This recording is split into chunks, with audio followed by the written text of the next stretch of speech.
Thank you. ನಾನು ಆನಂದ್, ಮಂಡ್ಯ ಜಿಲ್ಲಾ ವರದಿಗಾರ. ಕೇಂದ್ರ ಸಚಿವ ಎಚ್.ಡಿ. ಕುಮಾರಸ್ವಾಮಿ ಅವರು ಸಂಸದರ ಪ್ರದೇಶಾಭಿವೃದ್ಧಿ ನಿಧಿ ಹಾಗೂ ಸಿಎಸ್ಆರ್ ಫಂಡ್ ನಲ್ಲಿ ಮದ್ದೂರಿನಲ್ಲಿ ಟ್ಯಾಕ್ಸಿ ಹಾಗೂ ಆಟೋ ನಿಲ್ದಾಣವನ್ನ ಮಾಡೋದಕ್ಕೆ ಅಂತೇಳಿ ಭೂಮಿ ಪೂಜೆಯನ್ನ ಮಾಡಿದ್ರು. ಕಾಮಗಾರಿ ನಡಬೇಕಾದ್ರೆ ನಗರ ಸಭೆ ಅಧಿಕಾರಿಗಳು ಬಂದು ತಡೆದಿದ್ದಾರೆ. ಇದು ರಾಜಕೀಯ ಪ್ರೇರಿತ ಅಂತ ಹೇಳಿ ಮಾಜಿ ಸಚಿವ ಡಿ.ಸಿ. ತಮ್ಮಣ್ಣ ಅವರ ನೇತೃತ್ವದಲ್ಲಿ ಪ್ರತಿಭಟನೆ ಮಾಡಲಾಗ್ತಾ ಇದೆ.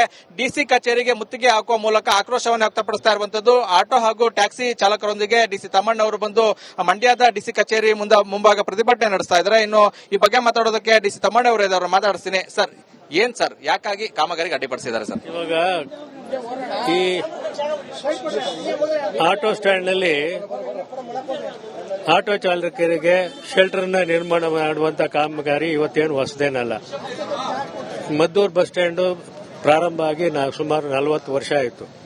40 ವರ್ಷದಿಂದಲೂ ಕೂಡ ಆ ಬಸ್ ಸ್ಟ್ಯಾಂಡ್ ಮುಂಭಾಗದಲ್ಲೇ ಆಟೋ ಎಲ್ಲ ರಾಜ್ಯದಲ್ಲಿ ಎಲ್ಲಾ ಕಡೆನೂ ಕೂಡ ಬಂದು ಹೋಗುವವರಿಗೆ ಅನುಕೂಲ ಆಗುವ ಹಾಗೆ ಆಟೋ ಸ್ಟ್ಯಾಂಡ್ ನಲ್ಲೇ ಆಟೋ ಅಂದ್ರೆ ಕೆಎಸ್ಆರ್ಟಿ ಡಿಪೋನಲ್ಲೇ ಬಸ್ ಸ್ಟ್ಯಾಂಡ್ ನಲ್ಲೇ ಅವ್ರಿಗೆ ಅವಕಾಶ ಕೊಟ್ಟಿದ್ದಾರೆ. ಹಾಗೇನೆ ಬಸ್ ಸ್ಟ್ಯಾಂಡ್ ಮುಂಭಾಗದಲ್ಲೇನೆ ಇವ್ರಿಗೂ ಒಂದು ರೋ ನಿಂತ್ಕೊಳ್ಳೋದಕ್ಕೆ ಕೆಎಸ್ಆರ್ಟಿಸಿ ಜಾಗದಲ್ಲಿ, ಇನ್ನೊಂದು ರೋ ಫುಟ್ಪಾತ್ ನಲ್ಲಿ ಇಟ್ಕೊಳ್ಳೋದಕ್ಕೆ ಅವಕಾಶ ಕೊಟ್ಟಿತ್ತು. ಆವಾಗ್ಲಿಂದ ಕೂಡ ನಿಲ್ಸ್ಕೊಳ್ತಾ ಇದ್ರು. ಕೆಲವು ಸಾರಿ ಈ ಬೇಸಿಗೆನಲ್ಲಿ ಬಿರು ಬೇಸಿಗೆನಲ್ಲಿ ಅವರು ತಡೆಯೋಕ್ಕಾಗ್ದೇನೆ ಕೆಲವು ಸಾರಿ ಕೇಳ್ಕೊಂಡಿದ್ರು. ಕುಮಾರಸ್ವಾಮಿ ಅವ್ರನ್ನ ಕೇಳ್ಕೊಂಡಿದ್ರು. ಅವರು ಶಾಸಕರ ಅವರ ಲೋಕಸಭಾ ಸದಸ್ಯರ ಅನುದಾನ ಹಾಗೂ ಸಿಎಸ್ಆರ್ ನಿಧಿ ಇದರಲ್ಲಿ 86 ಲಕ್ಷ ರೂಪಾಯಿ ಮಂಜೂರು ಮಾಡಿ ಅದು ಗುದ್ಲಿ ಪೂಜೆನ ಮಾಡಿ ಮಾರ್ಚ್ನೆಲ್ಲ ಮಾಡಿದ್ರು. ಅದಾದ್ಮೇಲೆ ಯಾರೋ ಕಂಪ್ಲೇಂಟ್ ಕೊಟ್ರು ಅಂತೇಳಿ 1-2 ಮರ ತೆರವು ಮಾಡ್ತಾ ಇದ್ದಾರೆ ಅಂದ್ರು. ಅದು ಉಪಯೋಗಕ್ಕಿಲ್ಲದಂತ ಮರಗಳು, ಅವ್ರಿಗೂ ಗೊತ್ತಿದೆ. ಅದನ್ನು ತೆರವು ಮಾಡಾಯ್ತು. ಆವಾಗಲೂ ಏನು ಕಂಪ್ಲೇಂಟ್ ಕೊಡಲಿಲ್ಲ, ಇದು ಮಾಡಲಿಲ್ಲ, ನಗರಸಭೆಯವರು ಎಂಟರ್ ಆಗಲಿಲ್ಲ. ಫೌಂಡೇಶನ್ ಹಾಕಾಯ್ತು.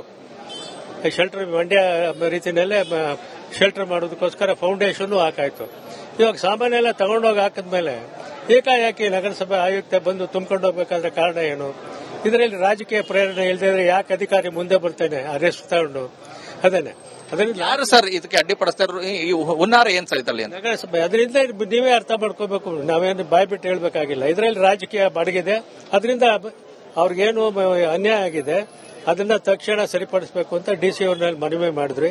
ಬೆಳಗ್ಗೆಯಿಂದಲೂ ಕೂಡ ಚರ್ಚೆ ಮಾಡಿದ್ವಿ. ನೆನ್ನೆನೂ ಕೂಡ ನಾನು ಮತ್ತೆ ಅಧ್ಯಕ್ಷರಿಬ್ಬರು ಕೂಡ ಚರ್ಚೆ ಮಾಡಿದ್ವಿ ಡಿಸಿ ಅವ್ರ ಜೊತೆ. ಅವರು 8 ರಿಂದ 10 ದಿವಸದಲ್ಲಿ ಒಂದು ಕಮಿಟಿ ಮಾಡ್ತೀನಿ ಅಂದ್ರೆ ಹೈವೇನವ್ರನ್ನ, ಮುನ್ಸಿಪಾಲಿಟಿನವ್ರನ್ನ, ನಗರಸಭೆಯವ್ರನ್ನ ಮತ್ತೆ ಕೆಎಸ್ಆರ್ಟಿಸಿ ಎಲ್ಲ ಇದು ಮಾಡಿ ಆಟೋ ಚಾಲಕರ ಸಂಘದ ಅಧ್ಯಕ್ಷರನ್ನು ಕೂಡ ಅದರಲ್ಲಿ ಸೇರಿಸಿ ಒಂದು ರಿಪೋರ್ಟ್ ತಗೊಂಡು ನಾನು ಬರ್ತೀನಿ. ನಾನು ಆದಷ್ಟು ಬೇಗ ನ್ಯಾಯ ಒದಗಿಸ್ಕೊಡ್ತೀನಿ ಅಂತ ಹೇಳಿದ್ದಾರೆ. 10 ದಿವಸ ಸಿಗಲಿಲ್ಲ ಅಂದ್ರೆ ಮುಂದಿನ ಹೋರಾಟ ಇದ್ದೇ ಇದೆ. ನಾವು ಮದ್ದೂರಿನೆಲ್ಲ ನಗರಸಭೆ ಹತ್ರ ಮಾಡ್ತೀವಿ, ದೊಡ್ಡ ಮಟ್ಟದಲ್ಲಿ ಮಾಡ್ತೀವಿ.